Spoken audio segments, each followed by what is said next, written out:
Hey everyone, and welcome to this explainer. I am absolutely thrilled to take you on a journey today through one of the most visually rich gems on the entire planet. Tucked right down there just below India, Sri Lanka is a country packed with some of the most luscious, vibrant landscapes you'll ever see. Today we're breaking down a traveler's first-hand source material to map out the absolute top 10 sites in Sri Lanka. Okay, let's dive into this because this question perfectly sets the stage for the incredibly diverse, beautifully chaotic adventure that's waiting for us. By digging into our traveler's source material, we're going to explore everything from serene tea plantations all the way to relaxing tropical beaches. This isn't just some random list. It's a full cross-country itinerary that truly showcases the absolute best of Sri Lanka. To make sense of it all, we've organized these top 10 experiences into a thematic cross-country journey. We'll start with fortresses and elephant encounters, then head up to the heights of the Central Highlands, explore tea fields and sacred peaks, ride jungle trains and do some safaris, and finally wind down with the southern coastal escape. Starting right off with Section 1, Fortresses and Elephant Encounters. We begin our trip about a 3-hour drive out from Colombo, navigating the roads with our traveler's fantastic local guide, Harsha.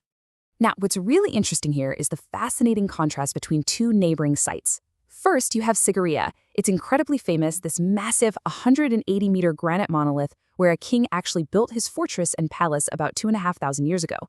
It features stunning, well-preserved urban planning and ancient rock pools for rainwater, but it does come with a somewhat pricey $35 entry fee.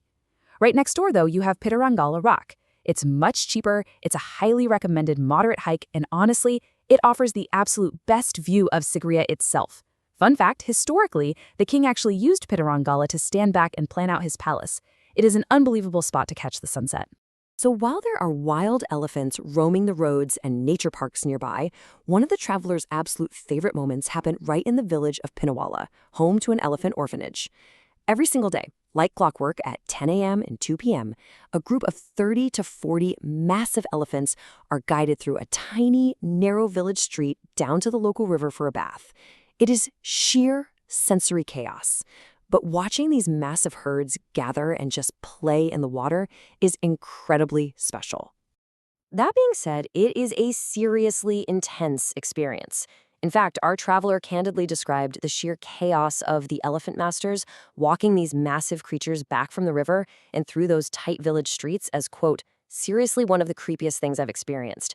Just being surrounded by that much uncontained size and raw movement in such a tiny space, well, it leaves a very strong, slightly unsettling impression, for sure. Section 2. Heights of the Central Highlands. Driving about an hour up into the highlands, our traveler used Kandy as a quick stopover before heading to a frankly intimidating structure. And by intimidating, I mean the Ambuluwawa Tower. Completed back in 2006, this thing stands exactly 48 meters tall. After a 50-minute drive from Kandy and a bumpy tuk-tuk ride to the base, you're faced with this towering, incredibly skinny spiral structure that is just completely exposed to the elements and whipped by the wind. Look, I really want to emphasize this candid warning straight from the source. If you're claustrophobic and afraid of heights, this place will be your nightmare. The tower gets unbelievably narrow the higher you climb. Passing people on those windy stairs is nearly impossible. So, some highly actionable advice for you. If you decide to brave it, go early to beat the massive crowds. And whatever you do, do not wear a backpack.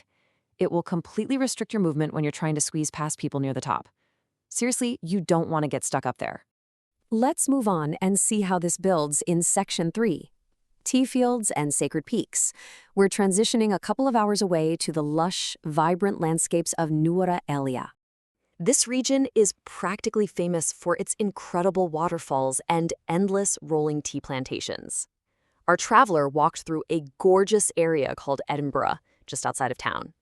The tea plantations here are these perfectly manicured, deeply green estates where leaves are meticulously harvested to make Sri Lanka's world-famous black teas.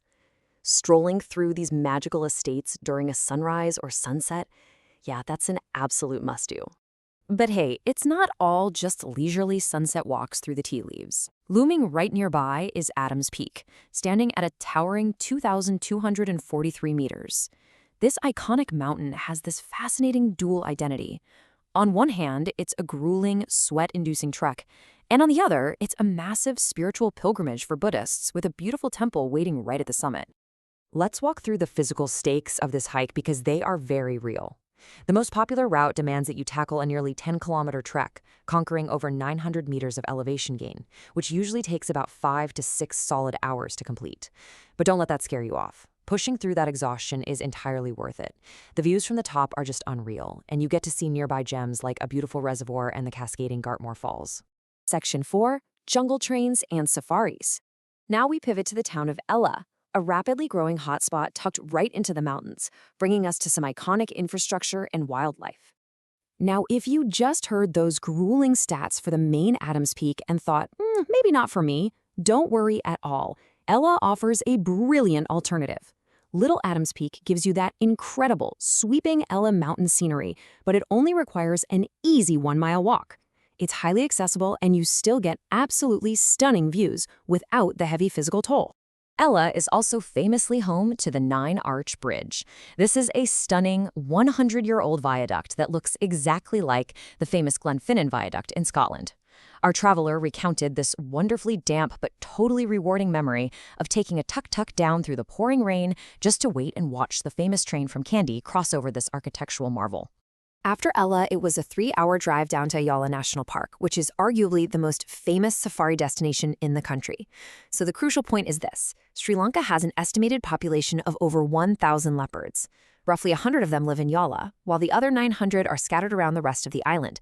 But here's the reality check. Despite spending time driving through the park and seeing plenty of buffalo, deer, and some elephants, our traveler didn't actually spot a single leopard. Time to inject some real talk here. The traveler admitted that they liked but definitely didn't love their time in Yala. It just felt crowded, and the wildlife sightings, aside from the deer and buffalo, were pretty sparse. So the actionable takeaway for you? If you want a potentially much better, quieter leopard spotting experience, you might want to look into less crowded alternatives like Wilpatu National Park or Kumana National Park. All right, let's take a deep breath and transition to our final phase in Section 5, the Southern Coastal Escape.